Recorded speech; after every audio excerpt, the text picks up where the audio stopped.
la actividad de hoy vamos a trabajar el club de revistas.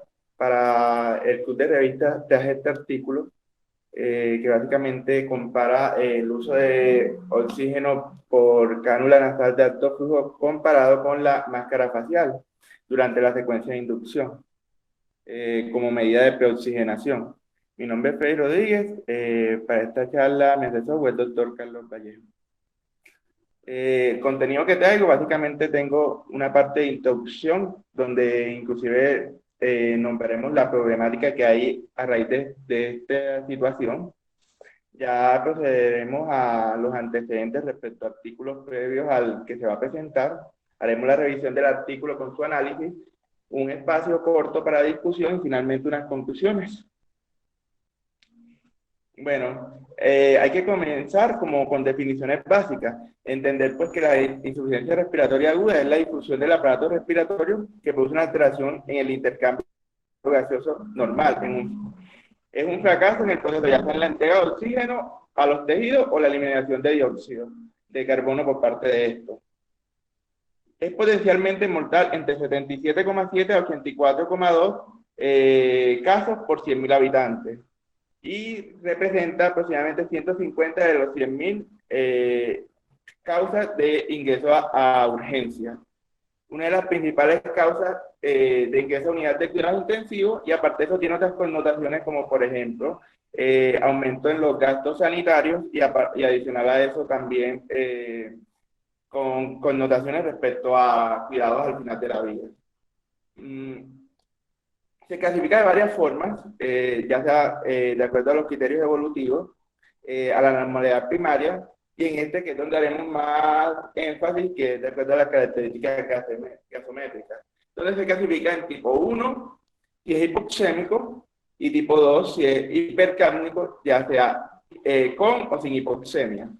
De esto, pues nos centraremos principalmente sería en el tipo 1, en el hipoxémico. Entonces, otras definiciones básicas: entender que la hipoxemia es la disminución de presión parcial de oxígeno en la sangre, mientras que la hipoxia habla de un nivel reducido en la oxigenación tisular. Hay varias causas de hipoxemia. Una manera de clasificar las causas es de acuerdo al gradiente alveolo-arterial de oxígeno, que se saca con la diferencia entre las presiones, tanto alveolar como arterial. Y, digamos, si este está aumentado, vamos a pensar en causas como el desbalance de la ventilación, perfusión, limitaciones en la difusión, o que el paciente presenta una vibración de derecha a izquierda o chum. Cuando está normal, habría que considerar causas como la hipoventilación. Acá simplemente esta imagen como para graficar las diferentes causas. Aquí entra otro factor importante que serían las bajas presión parcial de oxígeno inspirado, que se da, por ejemplo, en las alturas. Bueno, hay que tener una premisa clara, y es que los pacientes críticos de entrada tienen mayor riesgo de saturación.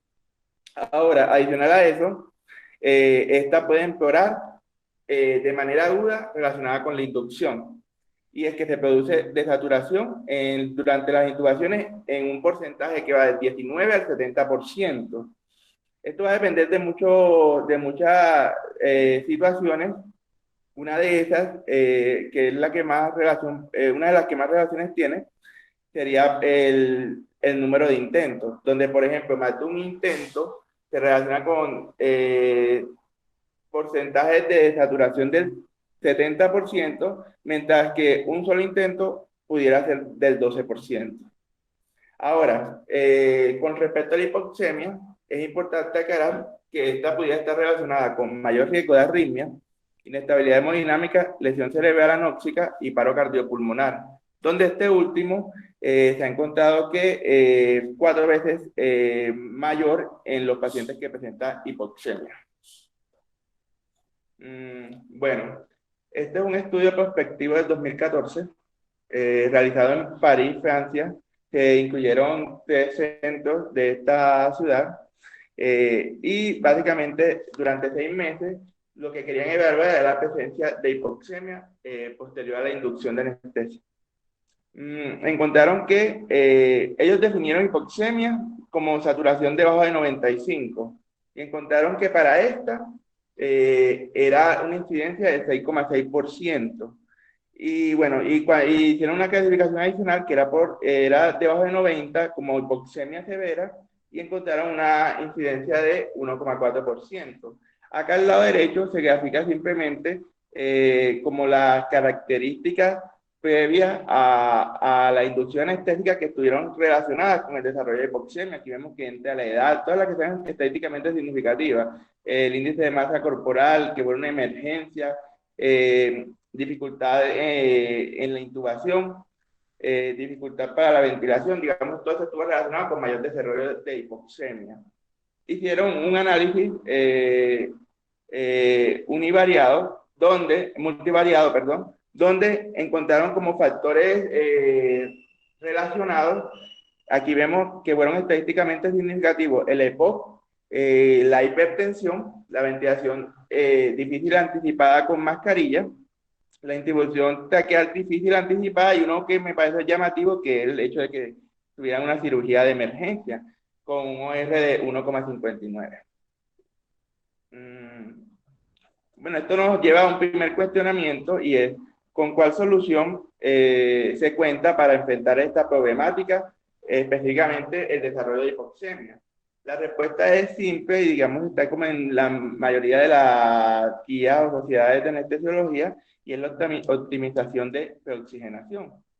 Ahora, entendemos preoxigenación como, digamos, la desnitrogenización del aire, es disminuir el porcentaje de nitrógeno del aire y aumentarlo con mayor porcentaje de oxígeno. De esta manera garantizar mayor tiempo de apnea. Desde sus inicios ha presentado una evolución y es que inicialmente se realizaba con máscara de no reinhalación, ya posteriormente vendría el balón de válvula con mascarilla y también se encuentra con circuitos cerrados de anestesiología. Bueno, sobre esto, digamos, este fue un estudio que incluyó 30 pacientes y quería como comparar diferentes estrategias de preoxigenación. Incluyeron 7 estrategias, las 3 que había comentado con unas variaciones adicionales. Por ejemplo, el hecho de que tuviera un circuito de anestesia, el uso de BBM, con cánula nasal, con PIP o con PIP y cánula nasal, la máscara de no reinhalación y la máscara de no reinhalación con cánula nasal. Entonces, ¿qué es lo que vemos acá? Básicamente se tiene claro de que la mayor fracción expirada de oxígeno está relacionada con mejor preoxigenación. Entonces, lo que encontramos, por ejemplo, si vemos acá, somos claros en entender que, por ejemplo, la máquina de anestesia, comparada con la BBM, no presentó como mayor diferencia. Ahora, ciertas modificaciones vemos que tampoco presentaría diferencia, como el hecho de incluir cánula nasal, de incluir PIP. Ahora, ¿qué vemos acá? Que la máscara de no reinhalación, esta fracción expirada de oxígeno fue mucho menor. De esta manera se concluye que realmente estas dos, tanto la máquina, el circuito cerrado de anestesia como la BBM, presentan, son similares, no presentan superioridad, pero presentan superioridad respecto a la máscara de no reinhalación. Es importante entender que cuando hablamos de hipoxemia, esto está relacionado con vía aérea difícil fisiológica. Y es que, ya lo que habíamos hablado, la desaturación es un factor de riesgo para paro cardiorrespiratorio. Digamos que hay un consenso de expertos del DAS donde se incluyeron que 87% estaban de acuerdo con esto. Pero con lo que sí están de acuerdo todos, casi todos, es con la realización de la preoxigenación, usando oxígeno al menos 3 minutos o 8 respiraciones con capacidad vital forzada. Adicional a eso, nos presentamos otras situaciones donde, digamos, los pacientes pudieran presentar shock fisiológico, una reducción de la función residual, de la capacidad funcional residual, como por ejemplo el embarazo, la obesidad y el síndrome de estrés respiratorio agudo. Lo otro, en estos casos, pues se podía considerar el uso de PIP usando ventilación mecánica no invasiva. Otra estrategia que se considera como para la hipoxemia es el levantar la cabecera de los pacientes. Y finalmente, ya entra un nuevo término, que es el término de secuencia de intubación retardada, que consiste básicamente en aplicar sedación para garantizar la tolerancia a otras herramientas de preoxigenación, como son la ventilación mecánica no invasiva y la cánula nasal de alto flujo. Entonces ya con esto tenemos como otros dos nuevos autores para la preoxigenación que vienen a jugar, que sería como la ventilación mecánica no invasiva y la cánula nasal de alto flujo. Como hablando de esto muy cortico, básicamente la ventilación mecánica no invasiva es una modalidad de apoyo hacia la ventilación espontánea. Permite el incremento de la ventilación alveolar, al no ser invasiva, mantiene intacta la vía respiratoria y básicamente lo que busca es una mejora, aumentando esa ventilación alveolar se consigue mejorar patrón ventilatorio y adicional a eso, una mejoría gasimétrica pudiera estar relacionada. Cuando hablamos de la cánula nasal de alto flujo, primero entender como sus partes. Tenemos acá la cánula nasal, acá tenemos el sistema de calefacción, por acá tenemos, esto sería el sistema de humidificación, sistema de entregador de oxígeno, acá, y adicional a esto tendríamos los flujómetros, que podrían ser de bajo, y por ejemplo aquí en este caso, este sería de bajo grado, de bajo, pues sí, y alto grado, básicamente.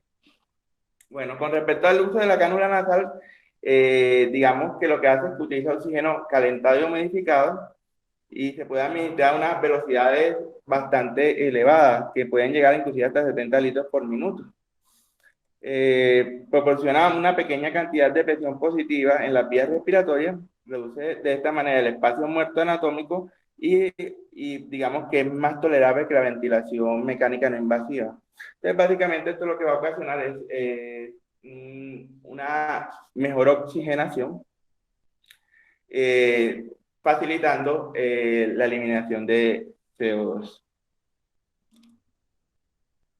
Entonces aquí ya nos nace otro segundo cuestionamiento y es si el empleo de cánula nasal de alto flujo y la ventilación mecánica no invasiva son una alternativa para prevenir la hipoxemia. Acá traje, pues esto es un metaanálisis, una revisión sistemática con metaanálisis, en la cual pues se buscaba comparar el empleo de cánula nasal de alto flujo con tratamiento estándar. Digamos, se incluyeron 7 estudios, de los cuales uno era prospectivo y los otros prospectivos sin autorización y los otros ya eran RCT. De esto, pues lo que vemos, pues más o menos acá como se establecieron como los diferentes estudios y digamos que lo que nos muestran en los resultados es esto. Respecto a hipoxemia severa, está, digamos que no presenta no presenta realmente una diferencia estadísticamente significativa. Vemos que está a favor del empleo de cánula nasal de alto flujo, pero vemos que traspasa la unidad. Y lo otro importante a tener es que tiene una heterogeneidad moderada. Y respecto a baja en la saturación, acá vemos igual, estuviera a favor al empleo del manejo estándar, pero vemos que termina pasando la unidad y es bastante heterogénea, muy heterogénea, que es del 68% del cuadrado. Este es ya otro metaanálisis en red que incluyó también igual manera 7 estudios y buscaba comparar tanto el empleo de ventilación mecánica no invasiva, como de cánula nasal de alto flujo, como de el tratamiento con, digamos, estándar, que fue básicamente con mascarillas ajustables. Entonces se incluyeron igualmente 7 estudios. Digamos que la mayoría, digamos, no presentaban como sesgos, tantos sesgos, aunque algunos sí, obviamente estos que presentaban altos riesgos, pero bueno. Digamos de estos, 3 estudios compararon la cánula nasal de alto flujo con, digamos, el empleo de, de máscara ajustable. 2, compararon la ventilación mecánica no invasiva con la eh, máscara autoinflable, y uno comparó la ventilación mecánica no invasiva con la cánula de alto flujo, y otro comparó la ventilación mecánica no invasiva más la cánula de alto flujo con la ventilación mecánica no invasiva. Entonces se establecieron, digamos, estimaciones directas e indirectas, donde, digamos, diera la impresión de estar a favor. Por ejemplo, cuando se compara acá, esto es respecto al desarrollo de baja en la saturación. Se compara la cánula nasal de alto flujo con la máscara ajustable, se encuentra que la estimación en network fue realmente a favor de la cánula nasal de alto flujo, pero vemos que termina igual pasando la unidad. Uno que sí presentó como cierto beneficio fue el empleo de ventilación mecánica no invasiva respecto a la máscara ajustable. Si vamos acá,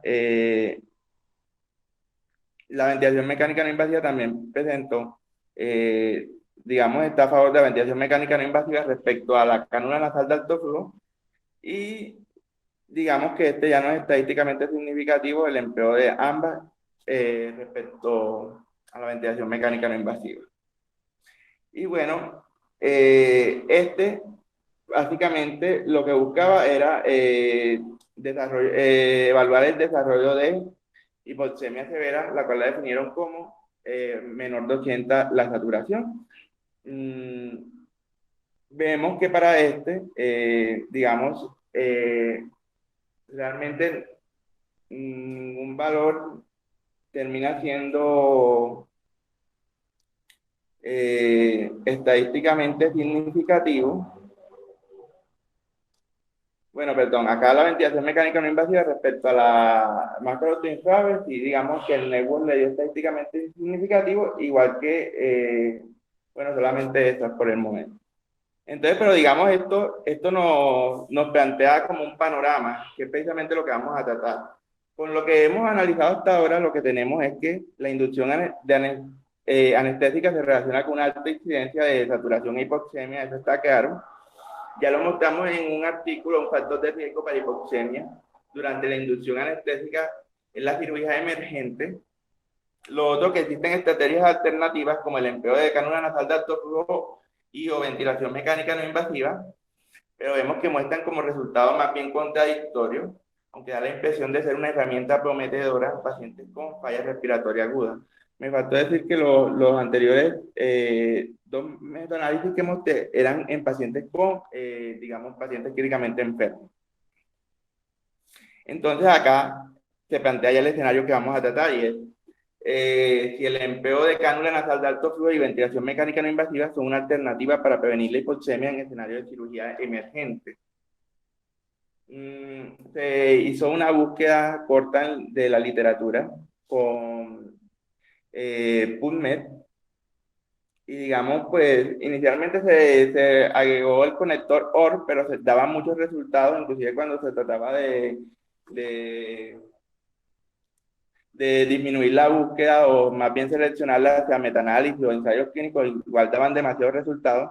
Así que buscando que esta búsqueda fuera más concisa, se utilizaban principalmente los conectores AND. Digamos, cuando conectamos estas diferentes terminologías, hay que nombrar que ninguna de ellas tiene TEC, dado que realmente son traducciones más bien al lenguaje inglés. Y vemos que al conectar las cuatro, se encontró un resultado y ese resultado correspondía a una revisión sistemática, pero esa revisión sistemática era más que todo de pacientes críticamente enfermos, es decir, no nos respondía como la pregunta.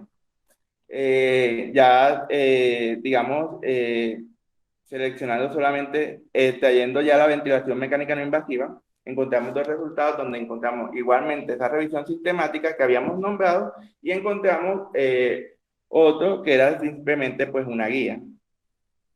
Ya cuando, digamos, quitamos la cánula nasal de alto flujo e incluimos más bien en la búsqueda de la ventilación mecánica no invasiva, vemos que incluyó cuatro resultados.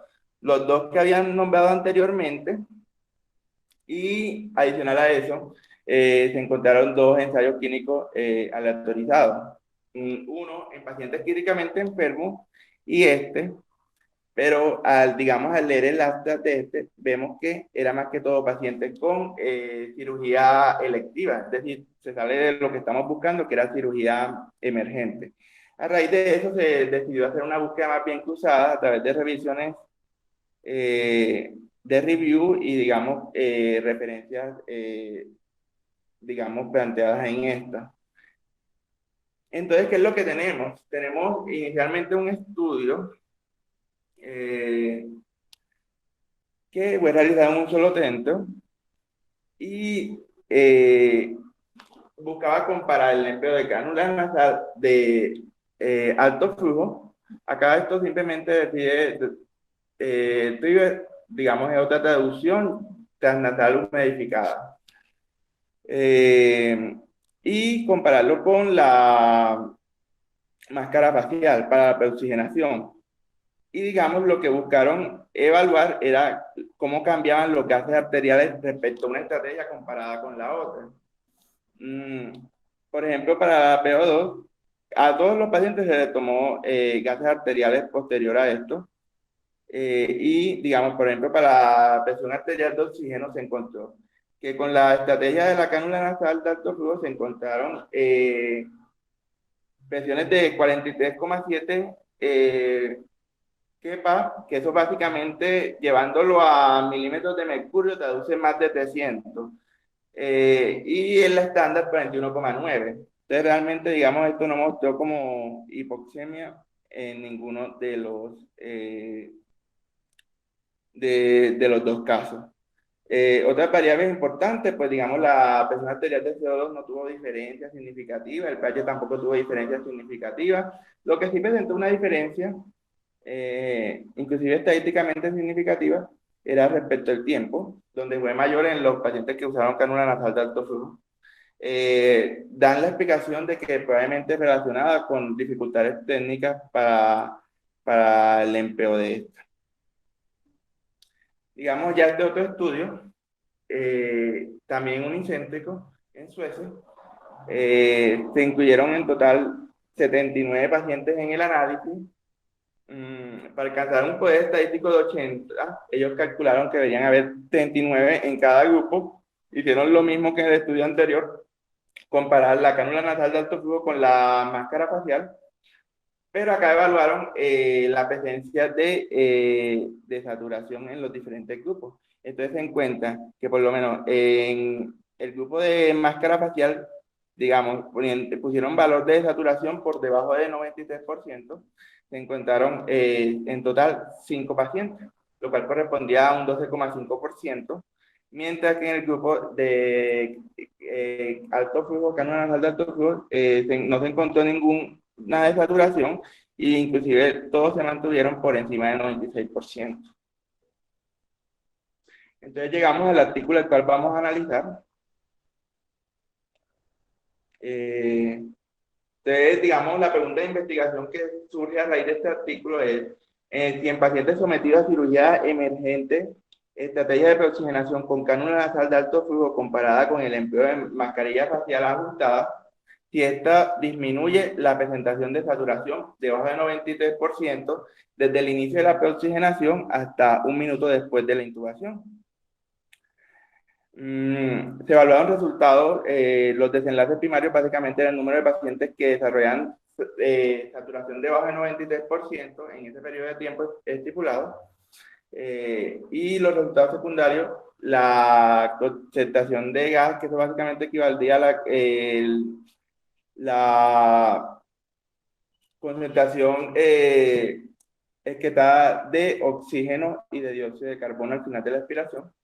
Pero, y pues también el número de pacientes con regurgitación gástrica, que para esta básicamente era el anestesiólogo quien, digamos, la determinaba. Si había diferencias entre los centros y también si había diferencias respecto al horario, definiendo un horario de oficina que iba de 7:30 a 4, el otro lo definieron como horario de guardia. Entonces la intervención sería la cánula nasal de alto flujo. Aquí vemos diferentes marcas que se utilizaron y se iniciaba con 30 a 50 litros por minuto. Una vez pues se realizara la laringoscopia, se subía hasta 70 litros, comparado con la máscara facial ajustada con un flujo de gas de 10 litros por minuto.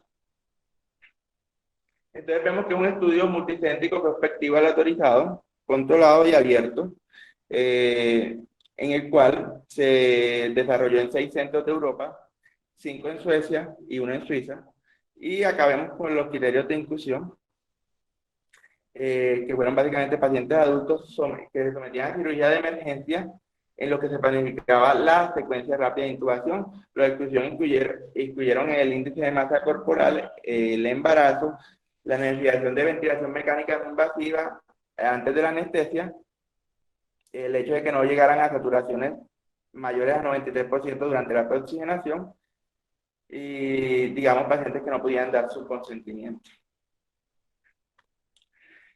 ¿Cómo se realizó la secuencia de números aleatorios? Ellos realizaron a través de sobres sellados, asignados en una proporción de 1 a 1, en tamaños de bloque de 10. Respecto al seguimiento, hubo una violación al protocolo de un paciente. Este se excluyó del análisis y básicamente fue porque hubo un error y lo conectaron al aire ambiente. Es necesario nombrar que la recopilación de datos terminó justo al minuto después de la intubación. Y una cosa importante es que 3 pacientes recibieron ventilación durante la apnea. 2 porque presentaban dificultades en la intubación, y 1, el cual no se especifica las razones. De todas maneras, ninguno de estos 3 pacientes presentó desaturación. Con respecto al enmascaramiento y cegamiento, digamos, no son muy claros en explicar como esta parte metodológica del estudio. Sin embargo, en la discusión establecen, pues de manera así concisa, que no fue posible el cegamiento. Digamos, uno asume que no se cegaron ni el investigador ni los clínicos, pero digamos como que esa parte realmente no la aclaran del todo. Ahora, respecto a si fue un análisis de intención a tratar, cada paciente fue analizado en el grupo en el cual se le autorizó, por lo tanto, sí. Bueno, con respecto al tamaño de la muestra, se estimó, bueno, inicialmente pues ellos tenían como el estudio anterior que había mostrado, que mostraba 12,5% de saturación en los pacientes con máscara facial comparado con 0% en los pacientes con cánula nasal de alto flujo. Y a raíz de esto, básicamente, establecieron como entre los porcentajes de que más o menos esperado de un 10% de saturación en los pacientes con máscara facial y un 2,5% en los pacientes con cánula nasal de alto flujo. A raíz de esto, pues se estimó un tamaño de la muestra de 326, utilizando un error de tipo 1 del 5% y un error de tipo 2 del 20%.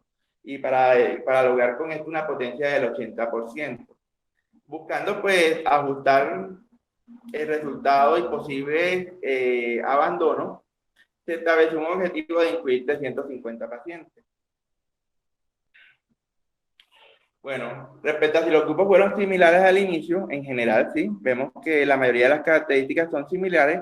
Una que se llama la atención es la clasificación de ASA y la presencia de comorbilidades pulmonares, que digamos pudieran estar relacionadas con el desarrollo de saturación. Y vemos que de alguna manera los pacientes con máscara facial presentaban como mayor gravedad en estos aspectos. Ya entrando como el resultado primario,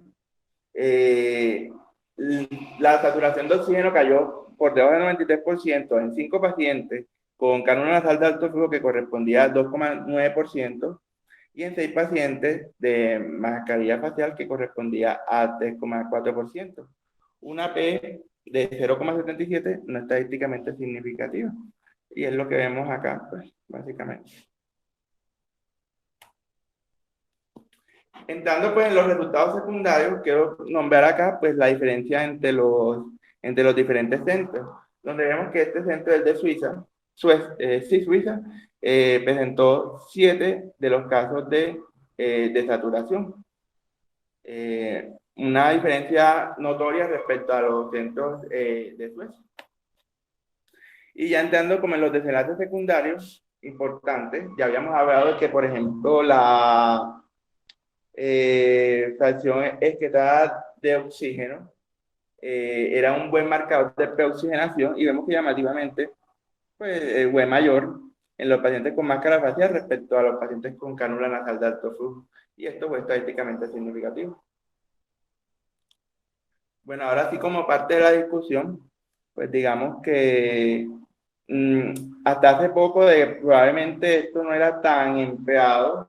Vemos que las cosas que nos trajo la neumonía por COVID-19, básicamente, cada vez es más frecuente el uso de cánula nasal de alto flujo, independiente de pues, que no sea como para inducción anestésica. Obviamente ya estaba como establecido el empleo de esta.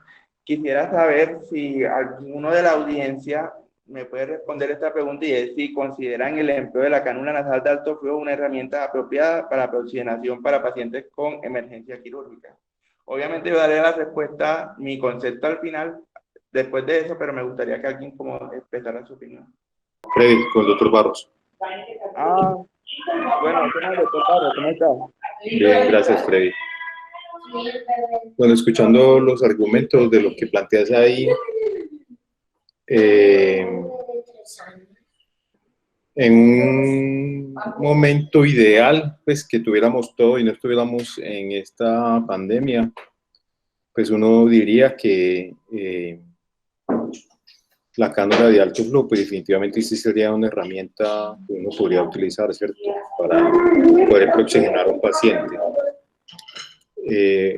A favor de ese argumento, dejaría en claro como la facilidad de uso, primero, la facilidad de colocación y la capacidad que tiene la cánula para dar el oxígeno a alto flujo que pues, hemos visto en estos tiempos, ¿cierto?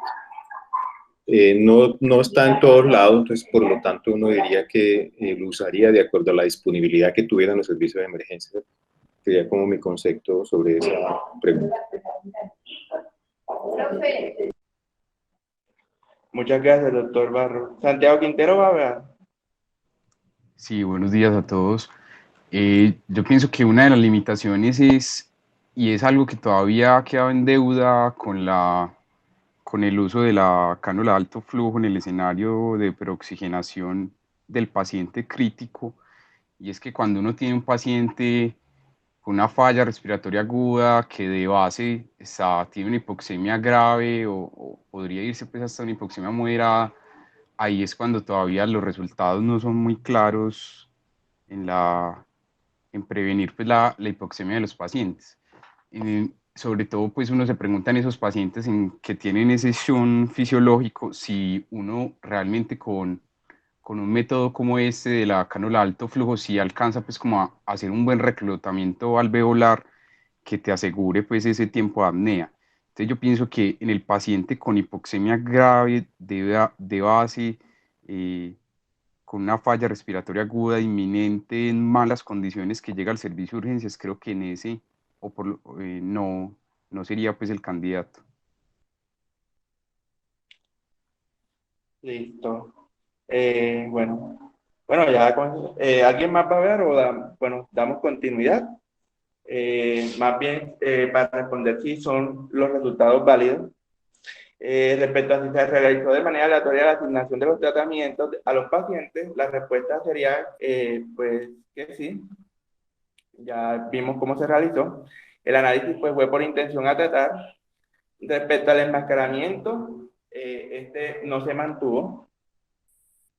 Si eran similares los grupos al inicio del estudio, ahí mostré como las pequeñas diferencias, pero sin embargo no creo que esas diferencias logren ejercer un gran poder respecto a un grupo y el otro, por lo tanto considero que sí fueron similares los grupos. Y respecto a las cointervenciones, que no las nombré, básicamente se tomaba pues se monitorizaba, se canalizaba a los pacientes, digamos, ya los medicamentos eran determinados por el anestesiólogo para la intubación, pero realmente estos no tuvieron como diferencia. Ahora, respecto a cómo puedo aplicar los resultados a la atención al paciente, realmente son pacientes que nos encontramos. Las emergencias quirúrgicas son pacientes de la atención en urgencia, por lo tanto considero que si pudieran presentarse. Si consideran todos los resultados importantes para el paciente, la verdad no considero que realmente sean los importantes.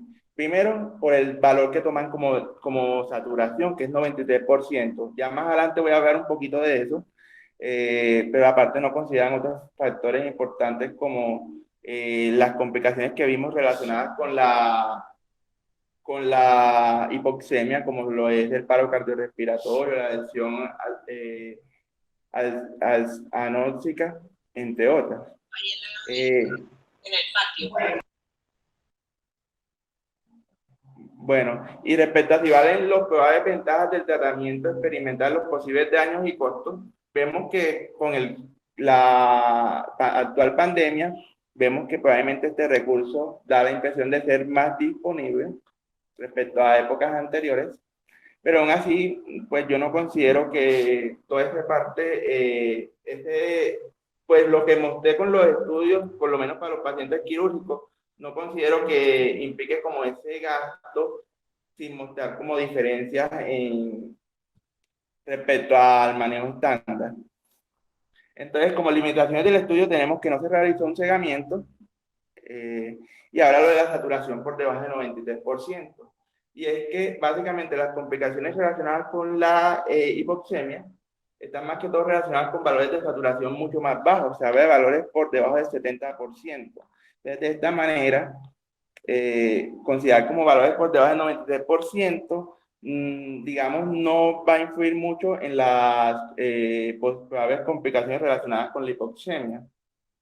Ahora, como conclusiones, más que todo como a ver en qué nos aporta este estudio, básicamente que como urgentólogo o personal en entrenamiento de la medicina aguda, el manejo de la vía aérea se convierte básicamente en una destreza fundamental a adquirir. Y en ese abordar de pacientes nos encontramos tanto pacientes médicos como pacientes quirúrgicos. De alguna manera, esta secuencia nos lleva a que uno de los objetivos es ofrecer la mejor alternativa sustentada pues, en la evidencia médica. Ahora, la otra conclusión, ya respecto a la cánula nasal de alto flujo, digamos que parece ser una alternativa adecuada para la oxigenación en secuencias de intubación rápida en pacientes quirúrgicos emergentes. Sin embargo, considero que faltan más estudios para generalizar esta práctica.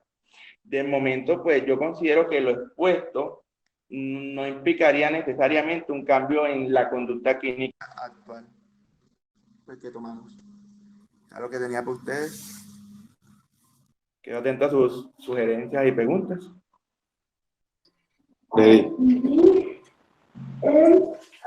Sí se oye, dice. Sí, doctor Vázquez. Perdón, Santi, dale, ¿ibas a hablar? Sí, profe, pero tranquilo. Yo creo que usted le levantó la mano primero. No, hágale tranquilo, hermano, yo espero, no hay problema, hágale tranquilo. Listo. Bueno, una cosa pues que con la que difiero en la conclusión y es que hablas que la cánula de alto flujo pues como método de preoxigenación. Algo pues que los autores hicieron, pues porque lo quisieron hacer así, es que ellos realmente no, pues para mí personalmente no comparan un método de preoxigenación, sino que comparan una técnica eh, una técnica hasta que el paciente esté intubado. ¿Por qué lo digo? Porque mira que, por ejemplo, ellos le ponían la cánula de alto flujo, como ahí dice que a 30, 50 litros por minuto, y que cuando ya iban a intubar el paciente, igual le dejaban la cánula de alto flujo hasta les aumentaban el flujo de oxígeno y continuaban, mientras que el otro grupo solamente había recibido pues la máscara facial, ¿cierto? Entonces como que, venga, estamos preoxigenando con dos técnicas, pero a esta técnica de la cánula de alto flujo le estamos agregando la oxigenación apneica disimuladamente, que es una técnica pues que todos sabemos que en el paciente crítico por lo menos hay una tendencia de que con cánulas de alto flujo precisamente disminuye los episodios de hipoxemia. Entonces ahí de pronto pues es donde uno dice, venga, ellos qué querían comparar, querían comparar una estrategia preintubación o querían realmente comparar una técnica de preoxigenación. Bueno, como respondiéndote más o menos eso, antes de, obviamente ahorita le doy la palabra al doctor Barro, digamos, me llama la atención, pues obviamente, ese término que acuña, que es de oxigenación apneica. La oxigenación apneica, cuando la utilizamos generalmente, se utiliza como adicional a una técnica estándar. Ahora, esa no es la definición de oxigenación apneica. Básicamente, la oxigenación apneica no necesariamente se tiene que realizar con máscara, cánula nasal de alto flujo. Vemos que se puede usar con cánula nasal simple, con flujos menores, o se podía usar inclusive con otras herramientas, dispositivos supraglóticos, tubo orotraqueal, inclusive.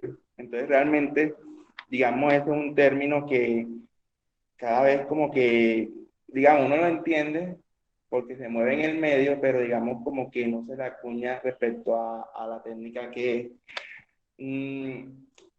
Básicamente, yo considero que los autores lo que querían con este estudio era, en efecto, comparar una técnica respecto a la otra. ¿Por qué digo esto?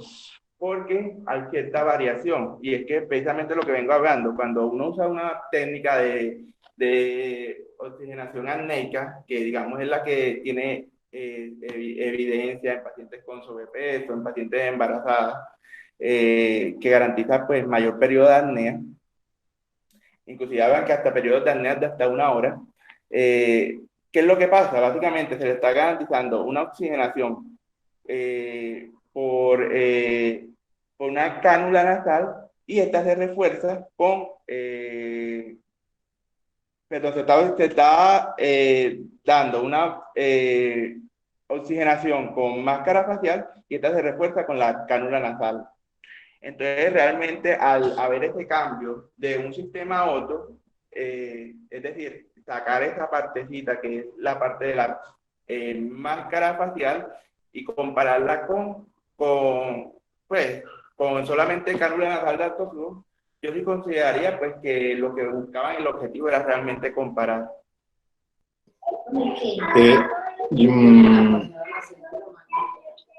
Creo que el doctor Santiago y luego creo que Diego también levantó la mano. Dale, Santi. Buenos días, profe. Buenos días, Freddy, hermano. Muchas gracias por la presentación. Pues evidentemente lo que están comparando es dos estrategias de preoxigenación diferentes, independiente de que una la retiren para tener que hacer la maniobra de laringoscopia y que la otra se pueda dejar, pues eso hace parte de los, digámoslo así, de los beneficios de dejar una cánula de alto flujo para la preoxigenación, ¿cierto? Que de alguna manera le estamos brindando un flujo alto al paciente pues, al mismo tiempo que le estamos haciendo la maniobra de laringoscopia. A mí me parece más interesante dos puntos del estudio. Primero, que el objetivo, como ya había dicho Freddy, el desenlace principal que ellos medían era la saturación de oxígeno, pues medida por un pulso oxímetro al minuto después de la maniobra. Todos sabemos que los pacientes que tienen falla ventilatoria hipoxémica, muchos, por lo menos los que estamos viendo pacientes con COVID, sabemos que todos los pacientes se saturan y sabemos que la saturación medida por pulso oxímetro es una medida tardía de la oxigenación de los tejidos. Sabemos que cuando uno ve un pulso oxímetro uno ve en un monitor que la línea del pulso oxímetro nos muestra que el paciente está desaturado, es porque por lo menos ya lleva entre 4 a 6 minutos el paciente con una mala suplencia de oxígeno a los tejidos. Entonces creo que es una medida bastante tardía para pensar en desenlaces importantes. Yo creería, como dijo Freddy, que sí es bastante importante mirar qué implicaciones tiene eso a largo plazo, si el paciente tiene mayor encefalopatía hipoxipisquémica, si tiene mayor probabilidad de arritmias cardíacas, si el paciente entra en paro o si el paciente tiene peores desenlaces neurológicos o alguna cosa de eso. Yo creo que este estudio se queda realmente corto.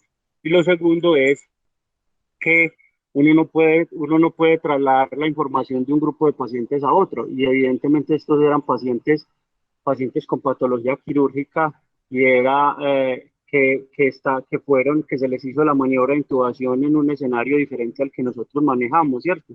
Yo creo que los resultados de este estudio no se pueden extrapolar a nuestros pacientes con COVID, porque son pacientes totalmente diferentes. Sabemos que el compromiso del intercambio gaseoso es extremadamente diferente a cualquier otro paciente, y creo que esto no nos daría pie como a poder utilizar este método como método de preoxigenación en este grupo de pacientes de emergencia.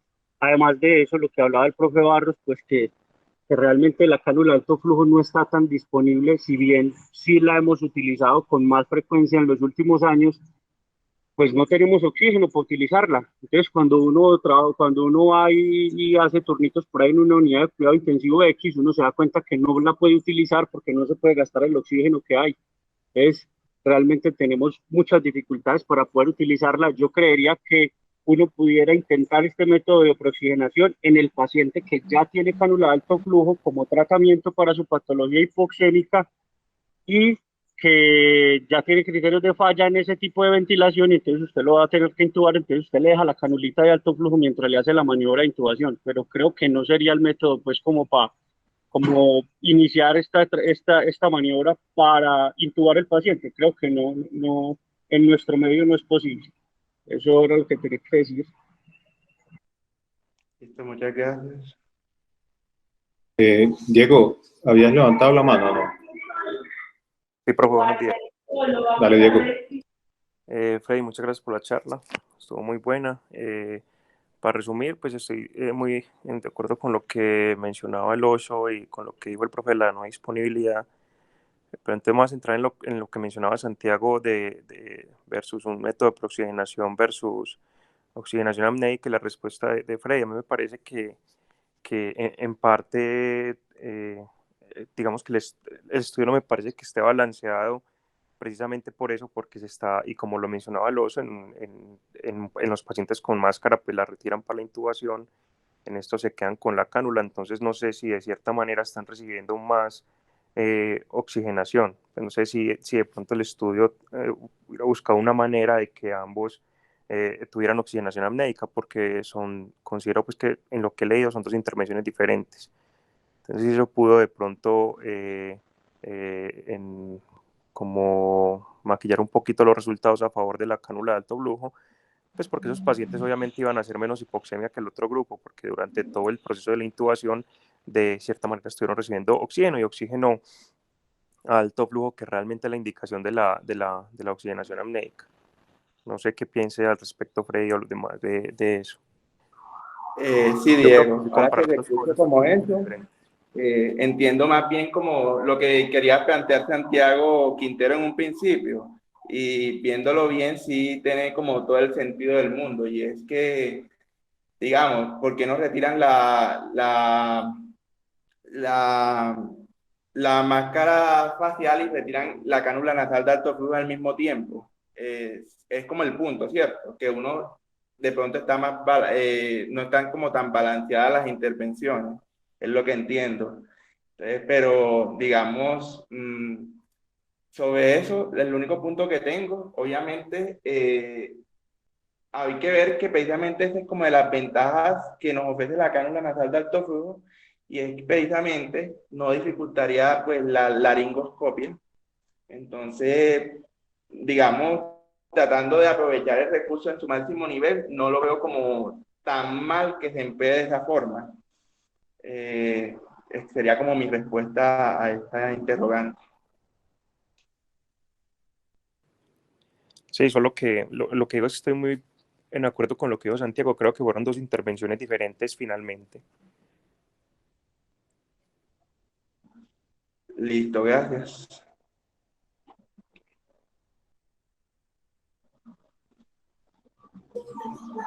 Freddy, finalmente ahí a los comentarios que ya hicieron, agregaría pues que una ventaja de este estudio es que en la mayoría de nuestros servicios, aún en los primeros niveles, pues existe una máscara facial pues, de alto flujo, ¿cierto? O sea que una máscara de no inhalación que podría servir para poder hacer la preoxigenación en la mayoría de los pacientes, pues, según lo que presentaste, ¿cierto?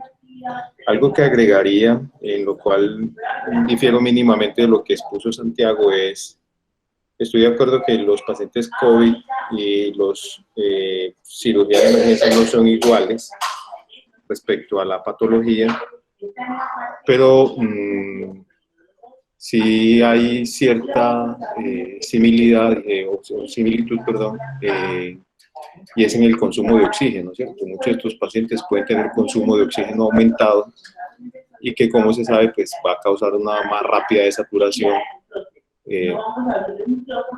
encontrando pues de que pues podría, entre comillas, tener esa similitud, ¿cierto? Que es la velocidad del consumo de oxígeno de muchos de estos.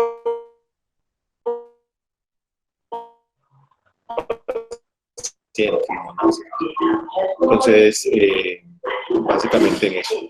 Pero pensaría que algo que me gustaría dejar claro es que las máscaras de no inhalación pues, están presentes en cualquier servicio que podría servirse, no serían necesarias las cánulas de alto flujo. Listo, muchas gracias. Para agregar sobre la saturación 93, básicamente por la fisiología, ¿no? Recordar que hay una diferencia entre saturación y PO2. Entonces, pienso que eso fue lo que originó que ellos escogieran 93%. Es como mi opinión en eso. No se ve ninguna en el chat, Freddy. Hola Freddy, buenos días. Dale, profesor Vallejo. Bueno, muy buenos días Freddy, muchas gracias por la presentación. Creo que pues varias de las observaciones que realizamos pues previo a la presentación, yo creo que se respondieron. Yo quisiera decir varias cosas. Lo primero es que el escenario de la desaturación y de la desoxigenación en los pacientes que están en la unidad, pues en los quirófanos y que van a ser sometidos pues a cirugías, en este caso cirugías de emergencia, son situaciones que, como bien lo mencionaste, son frecuentes y como lo plantea también la literatura y como tú también lo expresaste, la vía aérea difícil y las situaciones críticas en los servicios de urgencias son situaciones que al parecer son más frecuentes que en los quirófanos, donde están las situaciones un poco más controladas, pero que al fin de cuentas no tenemos como una adecuada caracterización. Entonces yo creo que ese sería pues el primer escenario a plantear.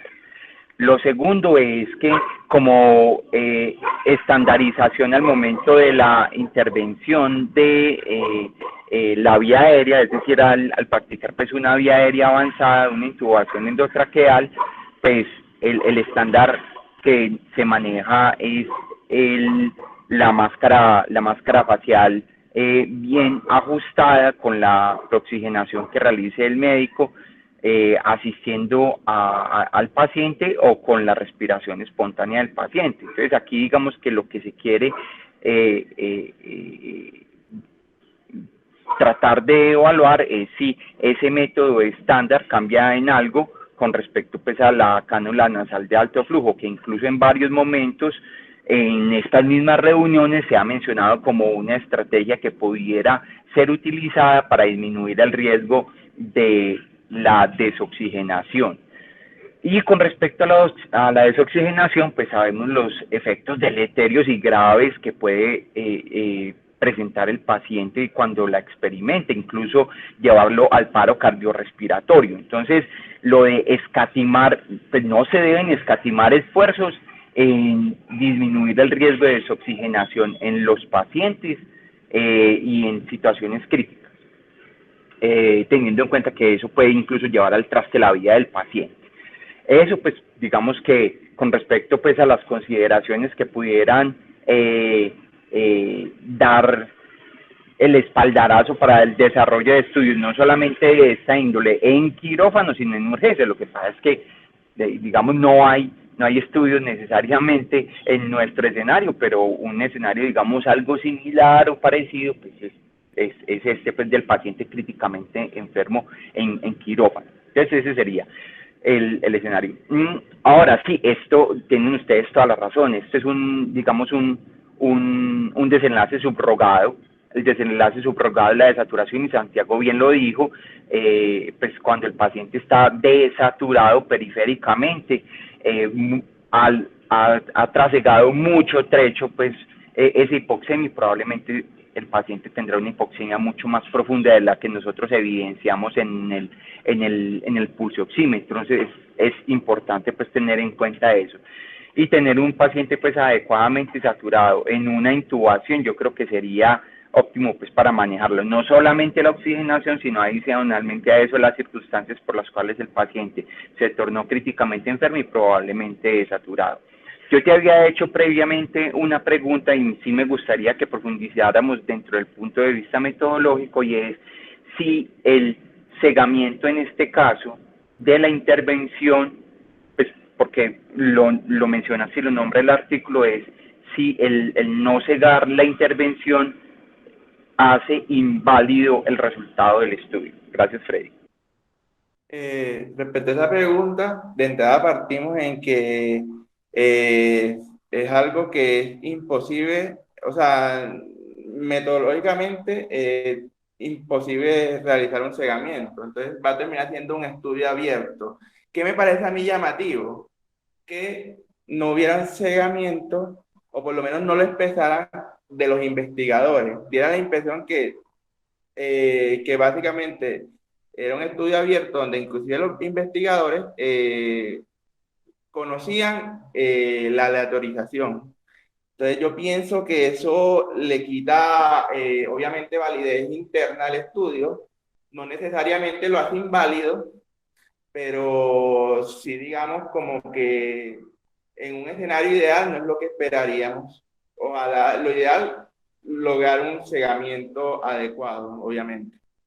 Sí, y lo menciono porque es que es prácticamente imposible cegar la intervención, ¿sí? En este caso, pues, quien va a practicar la intervención, pues sabe y conoce que el paciente se le está poniendo o la cánula de alto flujo o la máscara facial, pues es imposible pues de cegar la intervención. Sin embargo, yo creo que aquí sí es muy importante en cuanto a los momentos del cegamiento, es hacer el cegamiento, por ejemplo, de la evaluación, y eso sí tiene que quedar sumamente claro, y es que la persona a la cual va a evaluar pues en este caso el desenlace primario, que es la desaturación, es evaluar la pulsioximetría, pues sí tiene que ser otra persona completamente distinta, porque eso sí va a comprometer pues bastante los resultados. Y lo otro, la última pregunta, pues y además de eso, pues los analistas, pues que los analistas también deberían de estar cegados.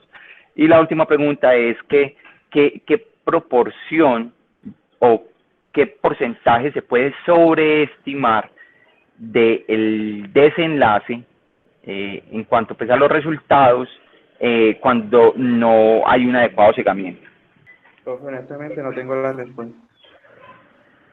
Bueno, entonces eso depende, pues, digamos, del momento en el que no se cega, pero pues digamos que tomándolo globalmente, hasta un 40% de sobreestimación de los resultados se puede llegar a tener. Entonces, por eso es tan importante que se haga un adecuado segamiento en los ensayos clínicos aleatorizados. Entonces, es, digamos, un elemento muy importante a tener en cuenta en la metodología y en la validez interna cuando se va a realizar la evaluación crítica de la literatura. Listo, muchas gracias. Bueno, no, gracias a ti, Freddy. Vaya, Sí, hay una pregunta ahí que me queda, es,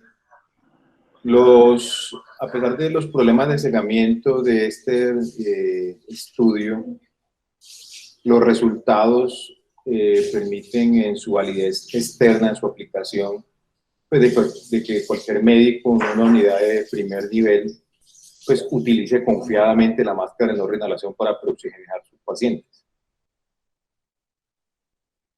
a pesar de los problemas que puede tener el estudio. No, claro, es que es decir, vea, yo insisto, digamos aquí en la validez interna y aquí sí nos podemos cascar todos y es, yo insisto, es decir, no podemos escatimar esfuerzos en mantener una adecuada oxigenación del paciente. A mí me ha pasado y yo creo que al personal más experimentado también le ha pasado, y es que si el paciente no está adecuadamente preoxigenado o se desatura, la desaturación puede ser tan profunda y tan rápida que incluso le puede hacer un paro cardiorrespiratorio.